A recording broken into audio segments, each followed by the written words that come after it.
നമസ്കാരം പ്രിയപ്പെട്ട പ്രേക്ഷകർക്ക് ഒരിക്കൽ കൂടി മലയാളി സോക്കറിലേക്ക് സ്വാഗതം.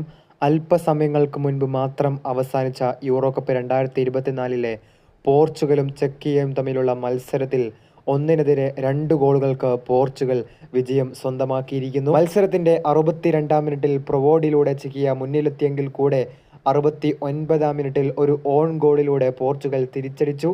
മാത്രമല്ല മത്സരം അവസാനിക്കാനിരിക്കെ 90 മിനിറ്റുകൾക്ക് ശേഷം 92-ാം മിനിറ്റിൽ പകരക്കാരനായി കളത്തിലെത്തിയ ഫ്രാൻസിസ്കോ ഗോൾ കണ്ടെത്തിയതോടെ പോർച്ചുഗൽ ഏതാണ്ട് വിജയം ഉറപ്പിച്ച മട്ടായിരുന്നു.